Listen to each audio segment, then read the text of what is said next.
Good evening, everyone out there in YouTube land. My name is Jared, and this is my channel, Mazda V3K.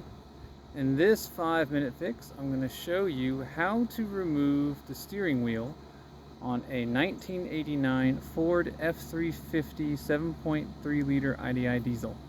Without further ado, let's get started.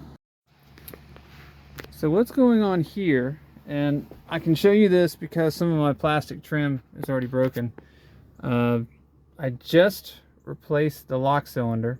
I did not film it because it was a very ugly process. I wasn't quite sure what I was doing. But what I'm noticing is let me back up. So you guys see this rod here?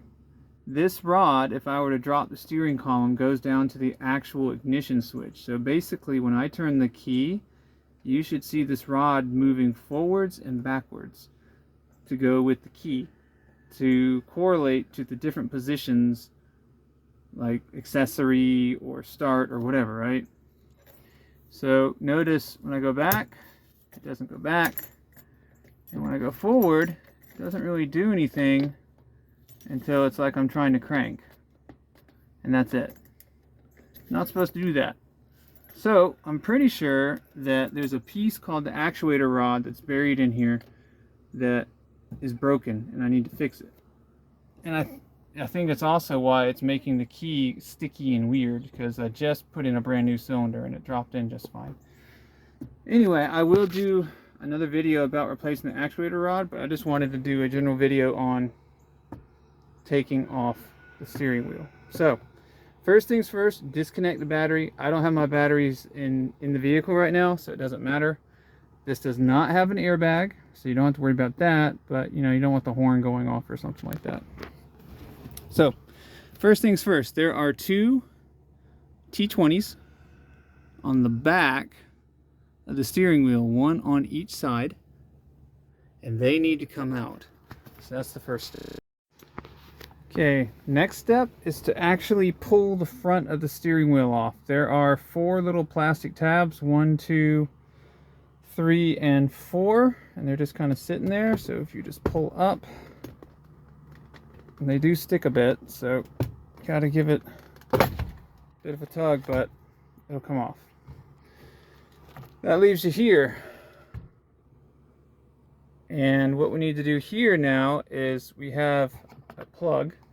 Kind of wiggle it out, and then this guy is a ground, and he hangs out inside of, it's an interesting little piece. It clips in one of the little holes that you need to pop this nut, or not the nut, but to pop the steering wheel off with a puller.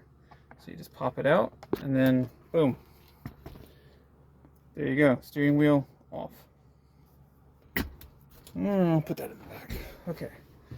So now we're down to this guy, which, if I remember correctly, is a 15/16. Man, that's splashy. Oh well, that's steering box problems.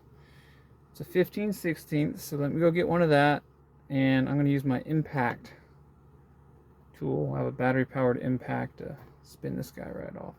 And then we're going to need a steering wheel puller, like that one, or something similar. So let's do that.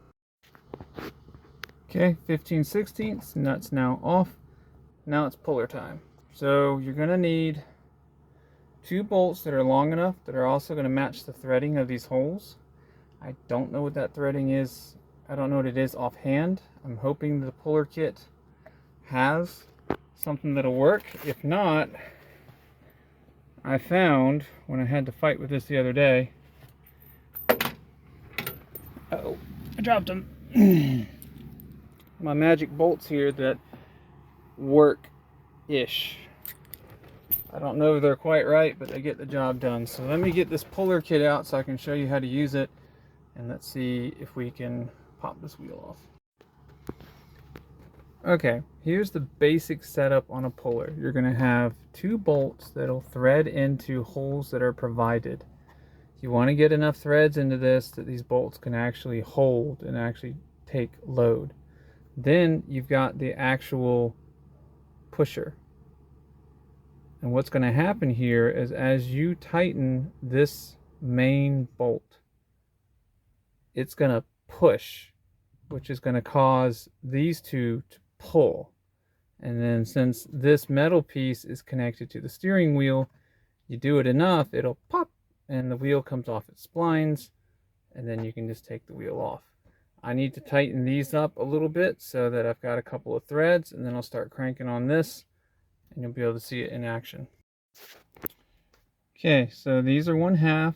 I've got them sufficiently in that I'm not worried about them popping out or stripping out. And then this turned out to be a 5/8. Of course, this will vary depending on your tool, but once everything's in, see how it got really loose? That means it did it, it's off. So now we can back that off, and there you go. Steering wheel is off, and it is just that simple. Now I have to go deeper to get to the actuator rod. I'm not 100% on how to do it. Oh man, those contacts got so chewed up. Hope they still work for Horn and Cruise. I'll have to see. Yeah, that's a whole nother story. Yeah, they got chewed up pretty good.